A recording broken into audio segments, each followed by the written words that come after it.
야당에 묻습니다. 한덕수 권한대행을 대통령 권한대행으로서 탄핵하겠다는 것입니까? 국무총리로서 탄핵하겠다는 것입니까?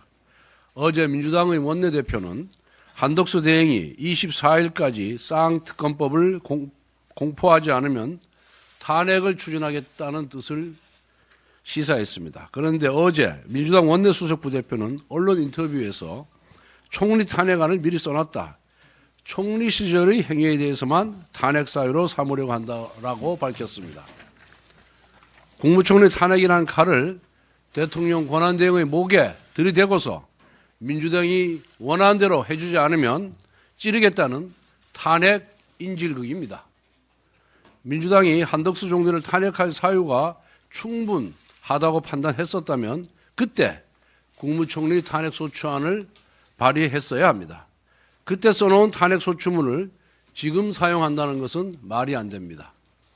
그렇다면 야당은 탄핵했어야 할 총리에게 대통령 권한대행 직무를 맡겼다는 것인데 이것은 넌센스를 넘어 직무유기를 자행하는 것 아니겠습니까?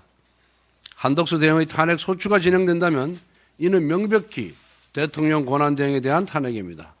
야당은 대통령 권한대행으로서 직무집행에 대한 책임을 묻는 탄핵 소추문을 발의해야 하고 국회는 이에 따라 대통령 탄핵 소추에 준하는 대통령 권한대행 탄핵 절차를 밟아야 합니다. 민주당은 지난 7월 이상인 방통위원장 직무대행에 대한 탄핵소추를 추진했습니다. 당시 이상인 직무대행의 지위가 방통위 부위원장으로 해석됐다면 탄핵 대상이 될 수가 없습니다. 당시 국회는 이상인 직무대행을 방통위원장과 동일한 지위로 보아서 탄핵안을 본회의에 상정하였고 이상인 대행은 본회의 표결 당일 자진 사퇴했습니다.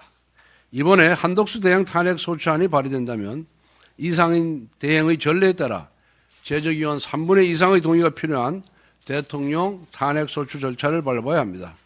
국회가 한덕수 대행을 국무총리로서 탄핵한다면 이는 이상인 직무대행 탄핵 소추안 상정과 정면으로 모순되는 것입니다. 아무리 민주당이 헌법상의 탄핵 절차를 제멋대로 해석할지라도 우원식 국회의장과 국회 사무처는 이 부분에 대해 중심을 잡아주길 바랍니다.